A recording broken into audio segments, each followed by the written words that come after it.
ஜெர்மனியின் வடக்கு ரைன் வெஸ்பாலியாவில் வசிக்கும் மரியன் கிரல் என்ற நபர் நாய் வளர்க்காத போதும் அவரிடம் நாய் வரி அறவிடப்பட்டுள்ளது. ஜெர்மனியின் வடக்கு ரைன் வெஸ்பாலியாவில் வசிக்கும் மரியனஸ் கிரல் என்ற நபர் நாய் வளர்க்காத போதும் அவரிடம் நாய் வரி செலுத்தும்படி கேட்கப்பட்டுள்ளது. அவர் வெவ்வேறு நாய்களுடன் புகைப்படங்களை முகநூலில் வெளியிட்டதால் அவரிடம் நாய்கள் இருப்பதாக ஹில்டன் நகரம் நம்பியது. அந்த நாய்கள் உண்மையில் அவரது மகள், நண்பர்கள் மற்றும் அண்டை வீட்டாருக்கு சொந்தமானவை. இவ்வாறு இருக்க அவர்களிடம் எத்தனை நாய்கள் உள்ளன என்பதனை கேட்கும் படிவங்களை நகரம் அவருக்கு அனுப்பியது. பின்னர் பல ஆண்டுகளுக்காக நாய் வரியாக 1404 யூரோக்களை செலுத்தும்படி நகரம் அவரிடம் கோரியது. இதனை அடுத்து குறித்த வழக்கு டுசெல்டார்ஃப் நிர்வாக நீதிமன்றத்திற்கு சென்றது.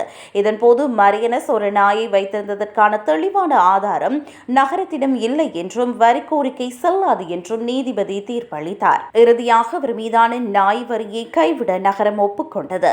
இந்நிலையில் இந்த வழக்கால் தான் சோர்வடைந்து விட்டதாகவும் எதிர்காலத்தில் ஹில்டனின் மேயர் பதவிக்கு போட்டியிட திட்டமிட்டுள்ளதாகவும் அவர் அறிவித்துள்ளார்.